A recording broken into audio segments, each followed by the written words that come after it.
Ήθελα να χτυπήσω, θόλωνε το μυαλό μου. Έφτανα στο μεγαλείο.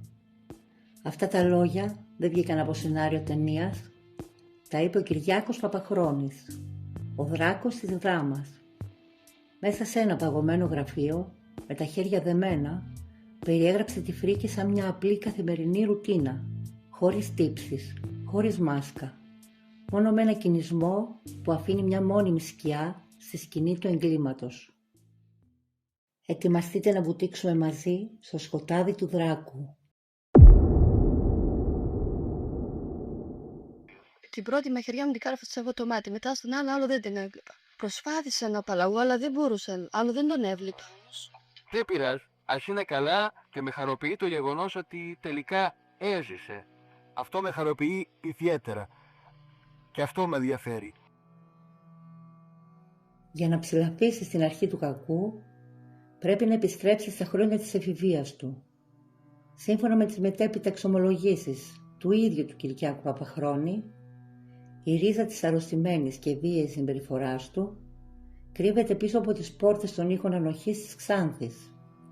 Ήταν μόλις 14 χρονών όταν πέρασε για πρώτη φορά το κατόφλι ενός πορνίου. Μέσα σε εκείνο το δωμάτιο, το νεαρό αγόρι δεν βρήκε τη μοίηση, αλλά την απόλυτη απόρριψη και την ηρωνία. Όταν απέτυχε να ολοκληρώσει τη σεξουαλική πράξη, η ιερόδουλος τον χλέβασε. Αυτή η στιγμή, όπως υποστήριξε ο ίδιος, γέννησε και θέργεψε μέσα του ένα βαθύ άσβεστο μίσος για το γυναικείο φύλο. Το τραύμα έγινε ακόμα πιο βαθύ λίγο καιρό μετά. Η δεύτερη προσπάθειά του, ξανά με ιερόδουλο, είχε την ίδια αποτυχημένη κατάληξη. Όμως αυτή τη φορά η ταπείνωση ξεπέρασε κάθε όριο. Η γυναίκα βγήκε από το δωμάτιο και τον ηρωνεύτηκε δημόσια μπροστά στα μάτια των φίλων του.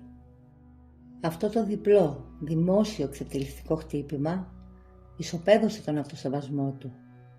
Ο έφηβος, που αργότερα θα έχτιζε ένα μειώδες σώμα πρωταθλητή για να νιώθει ανίκητος, είχε ήδη μετατραπεί εσωτερικά σε μια ορολογιακή βόμβα. Το μίσος είχε ριζώσει βαθιά και τα θύματά του θα πλήρωναν χρόνια μετά το τίμημα εκείνης της εφηβικής ταπείνωσης.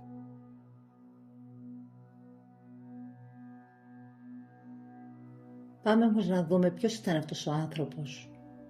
1960, Ξάνθη.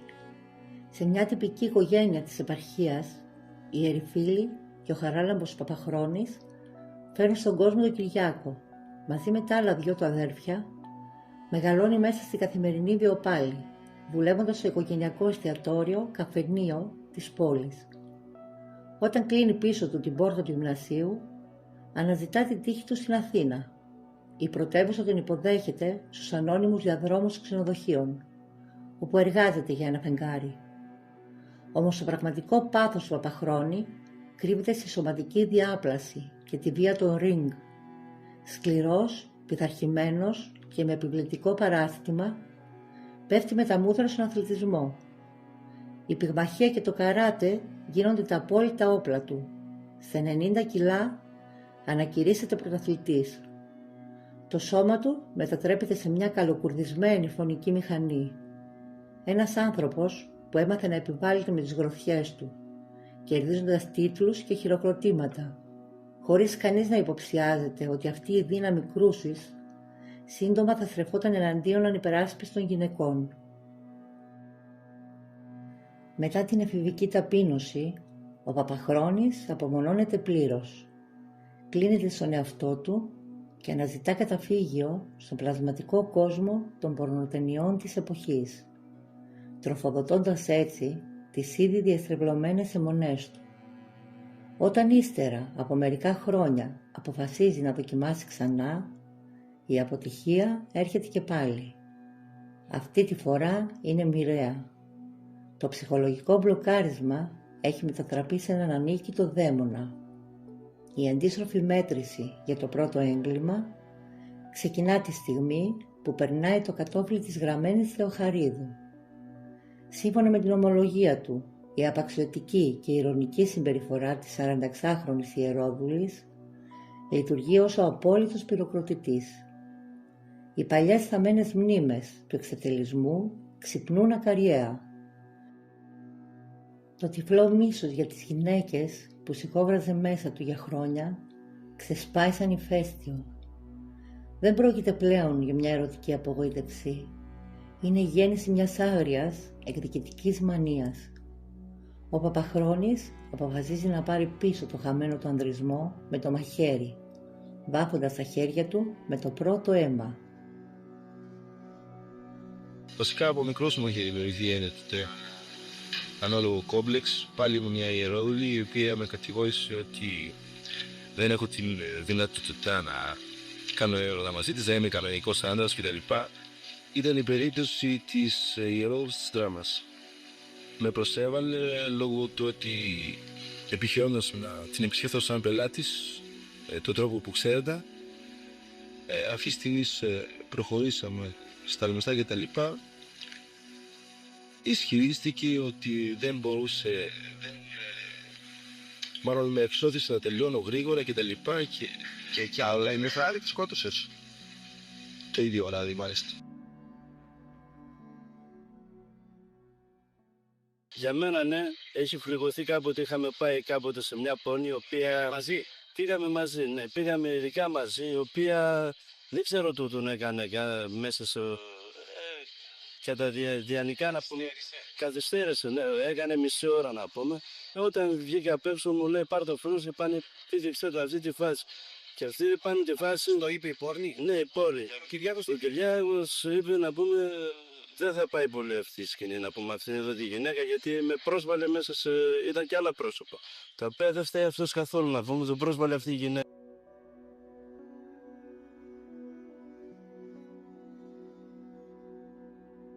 Απόγευμα 9 Σεπτεμβρίου 1981.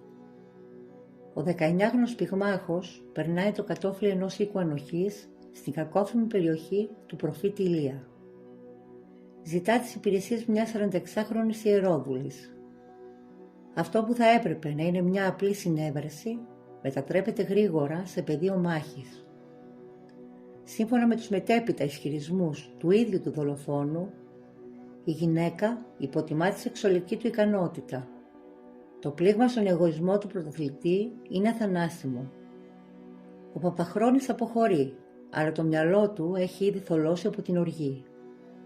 Λίγες ώρες αργότερα, μέσα στο βαθύ σκοτάδι της νύχτας, επιστρέφει. Αυτή τη φορά δεν κρατάει χρήματα, αλλά ένα μαχαίρι.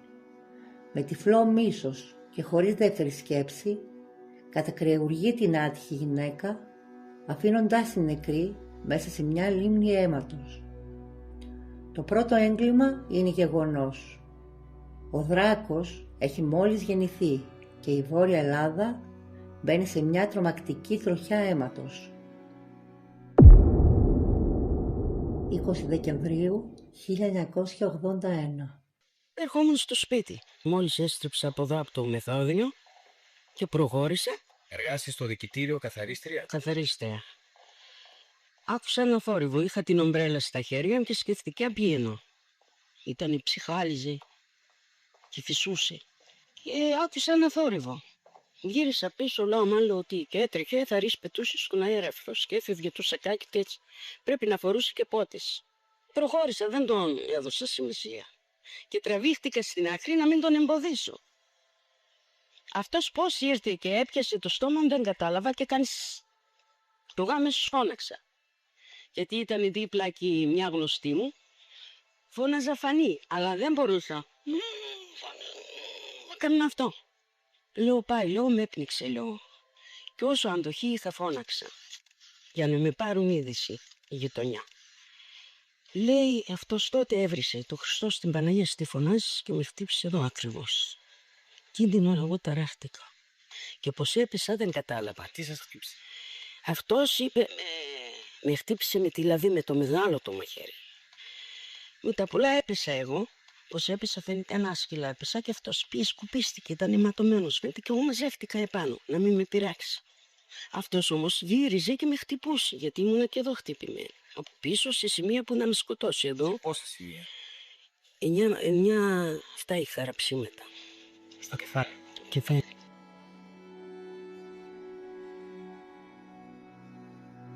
«30 Δεκεμβρίου 1981. Μόλις 10 μέρες μετά την προηγούμενη επίθεση, ο Δράκος βγαίνει ξανά για κυνήγι. Η αντίστροφη μέτρηση ξεκινά μέσα στο σκοτάδι μιας κινηματογραφικής αίθουσας που προβάλλει ταινίες πορνό. Εκεί το μυαλό του Παπαχρόνη θολώνει ξανά. Όταν βγαίνει στον παγωμένο δρόμο, τα μάτια του καρφώνονται πάνω σε μια 19χρονη φοιτήτρια που επιστρέφει στο σπίτι της. Την ακολουθεί σαν σκιά, μερικά βήματα πίσω της, περιμένοντας την κατάλληλη στιγμή. Η επίθεση είναι αστραπιαία και τυφλή. Την πλησιάζει και τη μαχαιρώνει 5 φορές στον τράχυλο, με σκοπό να της κόψει την ανάσα. Όμως το δολοφονικό του σχέδιο ανατρέπεται μέσα σε ένα δευτερόλεπτο.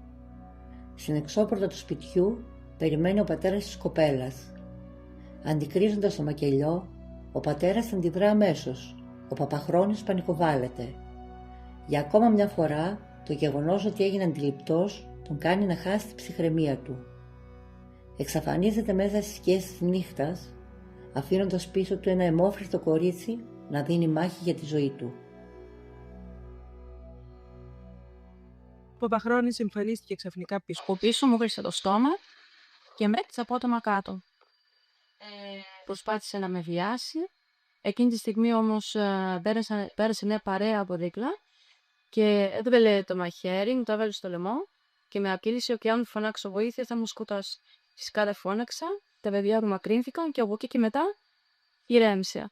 Άλλαξε το ύφος μου και με βοήθησε να σηκωθώ, μου ζήτησε συγγνώμη, αλλά μου είπε ότι αν ανακατώ στην αστυνομία και την επόμενη φορά θα με σκοτώσει. Τον παραπέρασα να μην μου κάνει κακό γιατί είμαι έγκυος και μου ρώτησε αν είμαι παντρεμένη. Του είπα ότι είμαι παντρεμένη με κάποιον στρατιωτικό, είδε ότι ταράχτηκε και με ρώτησε με ποιον. Του είπα δεν τον ξέρεις, φοιτητής στη Ξάφη, τον είδα πάλι ταραγμένα, εκνένει να ρωτάει και με ρώτησε το όνομά του, το είπα και από εκεί και μετά άλλαξε ύφος. Ένα βαρύ κύμα τρόμου σκεπάζει κάθε σπίτι, από τη Μακεδονία μέχρι την Αθήνα. Κάθε γυναίκα που περπατά στο σκοτάδι κοιτάζει πίσω από την πλάτη της. Κάθε σκιά στο στενό κρύβει το θάνατο. Όλες τους ξέρουν καλά το ίδιο πράγμα. Για τον άγνωστο δολοφόνο, κάθε γυναίκα είναι ένας ενδυνάμει στόχος. Το αρρωστημένο πάθος του είχε ξυπνήσει για τα καλά. Ένας εσωτερικός δαίμονας που δεν κατασύγαζε παρά μονάχα με τη θέα και τη μυρωδιά του αίματος. 15 Ιανουαρίου 1982. Ο Δράκος στείνει καρτέρι κοντά στο σιδηροδρομικό σταθμό της Δράμας. Στόχος αυτή φορά μια νεαρή φιλόλογος που περπατάει υποψίαστη μέσα στο κρύο. Με μια βίαιη κίνηση την αρπάζει και την παρασύρει στο απόλυτο σκοτάδι, κάτω από μια τσιμεντένια γέφυρα. Εκεί το σκηνικό επαναλαμβάνεται με απόλυτη αγριότητα. Τη μαχαιρώνει και προσπαθεί να τη βιάσει, απομονωμένος από τον υπόλοιπο κόσμο. Όμως μέσα στην αναμπομπούλα της επίθεσης κάτι συμβαίνει. Κάποιος θόρυβος, μια ξαφνική σκέψη ή ένας στιγμιαίος δισταγμός παγώνει το χέρι του καταδρομέα. Σε μια σπάνια επίδειξη επαναχώρησης αφήνει τη γυναίκα ελεύθερη. Αυτό όμως είναι το μοιραίο του λάθος. Η φιλόλογος γίνεται το πρώτο ζωντανό θύμα που καταφέρνει να πάει στην ασφάλεια και να δώσει στους αστυνομικούς μια καθαρή λεπτομερή περιγραφή του προσώπου του. Για τους επόμενους μήνες το θηρίο μέσα του δείχνει να ξαποσταίνει. Όμως η ηρεμία είναι πλασματική. Το κακό απλώς περιμένει την επόμενη ευκαιρία για να ξαναχτυπήσει. 15 Αυγούστου 1982. Μεταφερόμαστε στο κέντρο της Θεσσαλονίκης, όπου ο καύσωνας πνίγει την πόλη, αλλά το ένστικτο του Παπαχρόνη παραμένει παγωμένο. Αντά τυχαία μια γνωστή του κοπέλα. Με το πρόσχημα μιας φιλικής κουβέντας αρχίζει να την πιέζει να βρεθούν κάπου μόνοι. Την ακολουθεί επίμονα μέχρι το σπίτι της, ζητώντας της επιτακτικά να κάνουν έρωτα. Η άρνηση της γυναίκας πυροδοτεί την έκρηξη του κτήνους. Ο Παπαχρόνης αλλοιώνεται, της κλείνει βία το στόμα, την αρπάζει με τη δύναμη του πυγμάχου και την παρασύρει μέσα στο σκοτάδι ενός παρακείμενου αλσιλίου. Η επίθεση είναι τυφλή και άγρια, τη μαχαιρώνει στο τράχυλο, τη σκίζει τα ρούχα και την πιάζει. Όταν τελειώνει, την παρατάει γυμνή και αιμόφυρτη στο χώμα. Πριν εξαφανιστεί, μαζεύει όλα τα προσωπικά της αντικείμενα για να σβήσει τα ίχνη του. Τα πετάει στο σιδηροδρομικό σταθμό της Μενεμένης, κρατώντας όμως ένα μοιραίο λάφυρο, τον αναπτήρα της. Ένα αντικείμενο που αργότερα θα γίνει υπογραφή της καταδίκης του. Η άτυχη κοπέλα μένει μόνη στο σκοτάδι. 2 ώρες μετά την επίθεση αφήνει τη τελευταία της πνοή από εσωτερική αιμορραγία και πνευμονική ασφυξία. Ο Δράκος έχει πλέον βάψει τα χέρια του με το δεύτερο επίσημο αίμα. Λίγα λόγια θέλω για το περιστατικό της φοιτήτριας της Θεσσαλονίκης. Στη Θεσσαλονίκη της έδωσε τυχαία. Και τι έγινε, την πήρασε από πίσω, την γνώρισα μέσα στο αστικό, το οποίο πήρε για να πάει στο σπίτι της. Την πλησίασα, τη χαιρέτησα, γύρισε με κοίταξε. Έκανε μια πώς με γνώρισε, δεν είναι σίγουρα αν με γνώριζε ή όχι. Κατέβηκε στη στάση εμπελοκήπων. Έτρεξα, επιτάχυνα τον πληβατσμό στην αρχή, μετά έτρεξα ως σκοπό να την πλησιάσω. Αυτή ετοιμάστηκε να φωνάξει βοήθεια, όπως και φώναξε μιας απλημένη βόη. Εκείνη τη στιγμή με το βόη, καθώς είχαν πλησιάσει ήδη πάρα πολύ κοντά, την μετέφερα σε μια πράσια δίπλα και της έξισα το στόμα και μόνο για να μην φωνάξει και σηκωθεί η γειτονιά έτσι χωρίς λόγο. Το φθινόπωρο του 1982 μετατρέπεται σε ένα ασταμάτητο αιματηρό τελείριο. Ο Δράκος δεν κρατάει πλέον ούτε τα προσχήματα. 21 Σεπτεμβρίου πάει στο στόχαστρο μια 23χρονη κοπέλα, η οποία με υπεράνθρωπη προσπάθεια καταφέρει να γλιστρήσει από τα χέρια του. Μόλις 10 μέρες μετά, την 1η Οκτωβρίου, στείνει καρτέρι θανάτου στη Δράμα. Παρακολουθεί μια 18χρονη και της επιτίθεται λίγα μέτρα έξω από την πόρτα του σπιτιού της, τραυματίζοντάς τη σοβαρά. Στις 25 Οκτωβρίου, το σκηνικό μεταφέρεται ξανά στη Ξάνθη. Στόχος του μια 32χρονη ιερόβουλος, η οποία γλιτώνει οριακά από το μαχαίρι του, φέροντας βαριά τραύματα. Η αστυνομία τρέχει πίσω από τα πτώματα και τις αιματομαμένες σκηνές, αλλά ο καταδρομέας ξέρει να κρύβεται.